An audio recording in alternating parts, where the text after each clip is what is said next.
Hello, and welcome to the class about equity and equity compensation.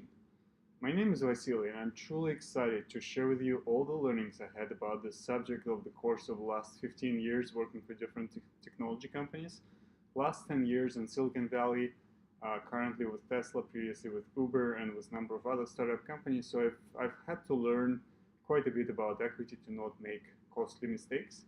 And I hope if you take this class, your learnings from this class will allow you to feel a lot more powerful at negotiations around equity and also to make a lot less mistakes. Let me talk a little bit about motivation, why I'm recording this class, and also then I'll cover all the subjects that we're going to talk about within the next about 30 minutes. So first, as I already mentioned, I work in technology, and in technology companies it's quite normal not for just companies to offer compensation packages, but in fact for employees to want those packages because, as you know, the most expensive companies on public stock exchanges these days are technology companies. If you look at companies like Apple, Google, Facebook, it's obvious everyone wants to own a piece of those companies. And honestly, it's not just good for employees, it's also good for the companies because it helps companies grow, right? When a company offers you equity instead of cash, it can spend resources, like the real tangible cash resources, to help itself grow faster. So in this case, it's a unique alignment of incentives where you get rich a little bit later, but at the same time, you help company to become a lot more valuable. So the other reason for me to teach this class is as I work for technology companies, I see quite a big gap in knowledge and quite a big misunderstanding that people have about equity and what equity is, what good amount of equity is, and how equity can be converted into cash. So for example, I know some stories when people were about to lose or in some cases lost equity packages worth hundreds of thousands or sometimes even millions of dollars simply because they didn't read certain terms and conditions about this equity or simply because they were not prepared for a tough situation in their life which required them to pay a substantial amount of money for exercise of the stock option in the company they worked for. And as a result of them not being able to exercise the stock option, they lost like quite expensive equity package that they worked for so hard over the course of several years.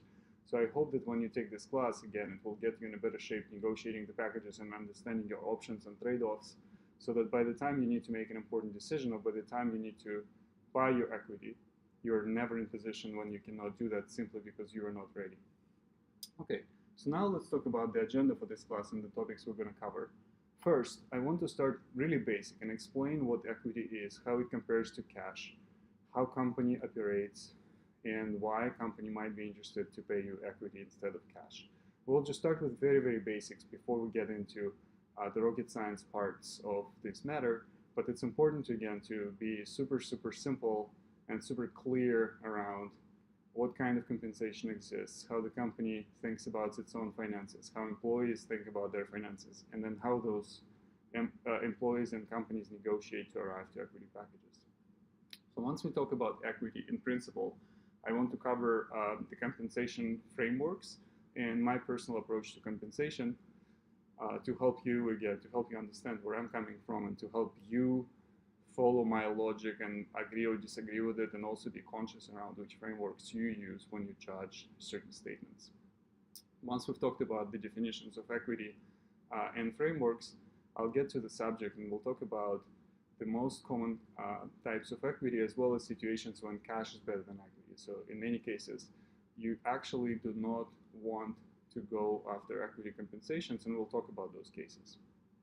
Once we decide that we want equity, it's important to distinguish between equity kinds. And in this class, we will cover mostly stock options and restricted stock units, or RSUs, as two main equity kinds. We'll talk about the similarities and differences, and we'll talk about the ways you can choose between the two. Finally, after we've covered all of those topics, we will discuss if you own the equity, how you can convert this equity to cash, how you can sell the equity, and what opportunities exist out there for you to be able to, again, monetize your equity. Okay, that's our agenda for today. I'm excited to start. Welcome to equity and equity compensation class. It's going to be great.